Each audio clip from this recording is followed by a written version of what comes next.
자, 과제 좀 갖고 와봐. 그래서 과제가 다 됐니? 그리고 문제집 꼼꼼하게 조금 봐서 구멍 난 거 없나? 짝대기 그어져 있고 세모 안 된 거 없나? 이런 것들 찾으실 거예요. 그것만 해서 애들이 좋아지던가요? 일단 우리 아이가 이미 학습이 끝난 진도에 대해서 누군가는 정확한 이력 점검이라는 걸 해야 돼요. 이런 어플 하나를 드릴 겁니다. 제가 드린다고요.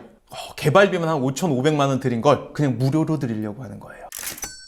안녕하십니까, 대치 입시 컨설턴트 이시영입니다. 제가 아이스터디라는 채널을 하나 개설을 했습니다. 아이스터디가 뭐지? 라고 하실 거예요. 제가 아이인사이드나 아니면 유니브 클래스나 이런 데서 이제는 나오는 것들 보셨을 겁니다. 제가 하는 얘기들이 사실은 타 유튜버들이 하는 얘기들은 좀 달랐을 거예요. 그런데 제가 아이스터디를 개설한 이유가 어머님들이 굉장히 많은 것들을 저한테 요청을 해주세요. 그런데 저는 정보를 이야기하면서도 애들이 바뀌어야 되는데, 이 정보를 듣고 어머님들 자녀들은 바뀌어야 되는데, 그런데 엄마들이 이걸 실천할 수 있을까라는 고민에 빠지게 되는 거죠. 그리고 이제 두 번째, 생각보다 어머님들이 실천하려는 노력과 열정이 굉장히 높다라는 걸 알았어요. 유튜브를 하면서. 그러면 진짜 아이들이 바꿀 수 있는 찐 솔루션을 드려야겠다. 그런데 제가 이제는 회사랑 같이 유튜브 채널을 운영하다 보니까 제가 주고 싶어도 못 주는 환경들이 자꾸 나오더라고요. 그래서 아이스터디는 순수하게 제가 가지고 있는 저의 창작물들과 저의 노하우들이 완벽하게 담겨 있고, 저 같은 장인들이 들어와서 실제 어머님들한테 노하우를 원하는 만큼 줄 수 있는 채널로 좀 운영을 해보고 싶습니다. 그래서 첫 번째로, 일단 제가 학원도 한 20년 이상 운영을 해왔고요. 교육 콘텐츠도 20년, 아이들 가르치는 것도 한 20년 가까이 다 해왔단 말이죠. 그래서 어머님들한테 드릴 수 있는 진짜가 뭔지를 좀 보여드리려고 해요.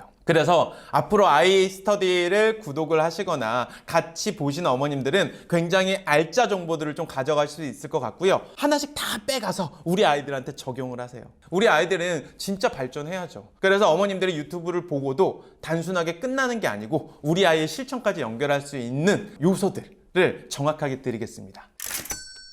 자, 지금 1편입니다. 1, 2, 3강이 연동될 거예요. 3강에서 어머님들은 굉장히 좋은 도구를 하나 드릴 겁니다. 그걸 활용해서 우리 아이를 바꿔내세요. 돈 100원도 들지 않으니까 우리 아이들한테 바꿀 수 있는 기회를 반드시 가져가시길 바랍니다. 자, 그럼 첫 번째, 일단 어머님들도 분명히 이걸 왜 해야 되는지 이유가 필요하기 때문에 첫 번째 1강에서는 그 이유에 대한 설명들을 좀 해보려고 합니다. 그러면 뭘 하려고 하는 건데 본론부터 좀 얘기해봐. 궁금해 죽겠어. 좋습니다. 지금 들어갑니다. 본론은 이거예요. 반드시 해야 되지만, 입시평가 기준에서 또는 아이들의 역량 강화를 위해서 반드시 해야 되지만 절대 학교나 학원이 할 수 없는 것들, 그 부분을 해결해 보도록 하겠습니다. 주어져 있는 PT를 보면서 우리 같이 이야기를 나눠보자고요. 일반적인 학습이 어떻죠? 자, 첫 번째 이렇습니다. 일단 누군가한테 배워야 되죠. 개념학습이라는 걸 할 겁니다. 강의라는 걸 들을 거예요. 그럼 누군가한테 배우는 시간이, 요즘은 강의가 막 40분짜리도 있지만 15분짜리, 3분짜리도 있잖아요. 그러니까 아이들이 집중할 수 있는 시간 동안에 강의는 분명히 들을 거예요.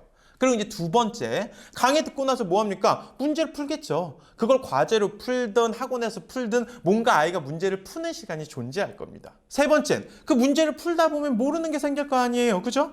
그러면 그 모르는 것들에 대한 질문하는 시간이 있어야겠죠. 그리고 나서 네 번째, 모르는 것들에 대한 질문이 끝난 상태에서는 보통은 1일 테스트든 오답 테스트든 뭔가 테스트가 이루어지죠. 그리고 나서는 취약 부분이나 취약 단원을 찾게 됩니다. 그리고 이제 그 부분엔 취약 부분들을 알았다라고 하면 메이크업을 할 수 있는 보충이 이루어질 거고요. 그리고 나서 보충까지 완료됐으면 이 정도 했으면 학습은 충분히 했어 라고 해서 학습이 종료가 될 겁니다. 그리고 아이들의 머릿속에 그게 들어있길 바라겠죠. 그런데 이제 여기서 문제들이 좀 있어요.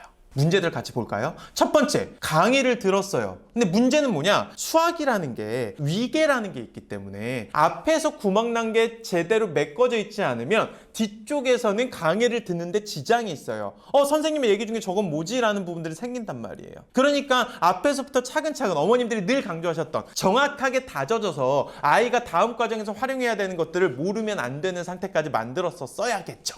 그리고 이제 두 번째, 아이들 입장에서는 문제를 갖다가 푸는데 대부분 모르는 문제를 갖다가 생각을 덜 하고 넘어가는 경향들이 존재해요. 다시 말해서 아이들 문제 풀어라고 던지면 어떻게 하죠? 과제할 때 옆에서 한번 지켜보세요. 별표를 막 쳐요. 별표를 치는데 내가 어디까지 풀어서 여기서부터 질문해야지 해서 질문을 이쁘게 뽑는 친구들이 많이 없어요. 그냥 문제 읽어보고 몰라 별표 들어가는 거죠 그냥. 그리고 엄마들 있잖아요. 애들 학원 갔다 왔는데 과제는 다 했니? 이 질문 있잖아요. 이거 좀 제발 하지 마세요. 아이들한테 과제 다 했니라는 질문을 왜 하세요? 어차피 과제 검사는 학원이 할 거예요. 엄마가 안 해도. 근데 엄마가 자꾸 과제 다 했니라는 얘기를 물어보시면 어떤 상황이 연출이 되냐? 아이는 과제가 엄마한테 검사 맡아야 되는 어떤 업무처럼 돼요. 그러니까 업무 처리 빨리 해야지 놀 거 아니에요. 자유시간이 생길 거 아니에요. 그러니까 어떻게든 과제를 빨리 완성해야 돼요. 빨리 완성하기 위해서 아이들이 하는 짓이 뭘까요? 과제량을 줄이는 거예요. 근데 학원에서 내준 과제량을 어떻게 줄여요? 별표가 무기예요.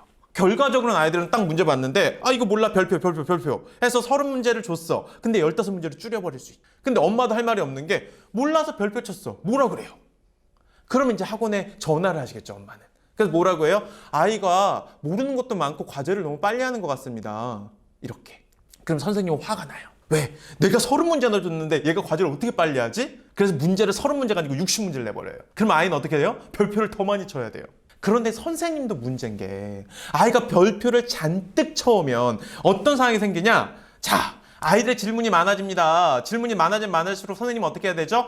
빠르고 정확하게 설명을 해야 돼요. 다시 말해서 일방적인 주입식 설명밖에 들어갈 수가 없다는 뜻인 거예요. 그럼 일방적인 주입식 설명을 계속하게 되면 어떻게 됩니까? 선생님이 친절하게 주입식으로 설명하면 할수록 아이들이 아는 게 적어져요.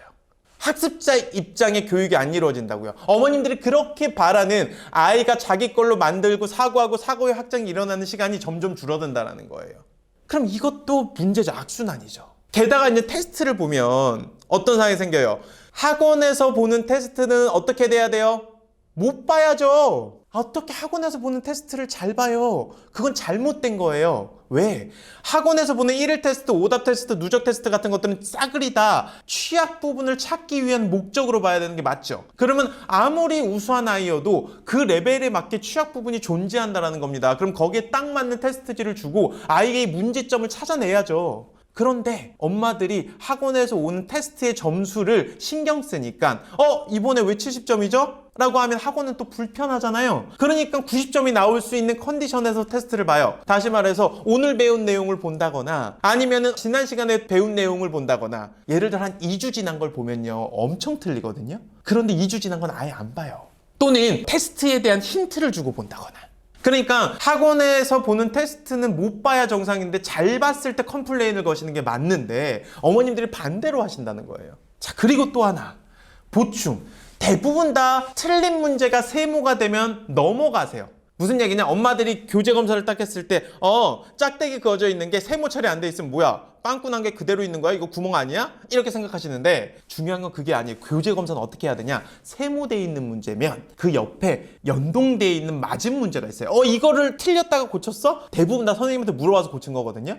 그럼 이걸 틀렸으면 이거 맞으면 안 되는데 바로 맞은 게 있어요. 그런 것들을 질문했을 때 애가 대답하는지 봐야 돼요. 모든 구멍은 틀린 문제가 아니고 맞은 문제에서 생겨요. 근데 선생님 입장에서도 틀린 문제를 빨리 해결해야 되고요. 아이들 입장에서도 빨리 세모가 돼야 되고요. 엄마 입장에서 세모가 돼야 된다는 것 때문에 결과적으로는 맞은 문제의 구멍은 아무도 해결하지 않는다는 겁니다. 그래서 이렇게 학습 절차에 의해서 학습을 정확하게 된 것처럼 느끼지만 이런 각자의 구멍들이 뭉쳐져서 아이들한테 큰 구멍으로 남게 되고요. 그래서 배웠지만 막상 시간이 지난 걸 테스트해보면 리셋돼 있어요. 다시 말해 수학은 계속 배우지만 수포자의 길로 가는 거죠. 우리 아이들은 절대 이렇게 커서는 안 되잖아요. 이거를 뿌리부터 해결해야 될 거 아닙니까? 제가 1, 2, 3강에서 드리고 싶은 첫 번째 솔루션은 이거의 뿌리부터 해결을 하는 겁니다. 결론부터 먼저 말씀을 드릴게요. 학습 이력 점검이란 걸 해야 됩니다. 뭘 해야 된다고요? 학습 이력 점검이요.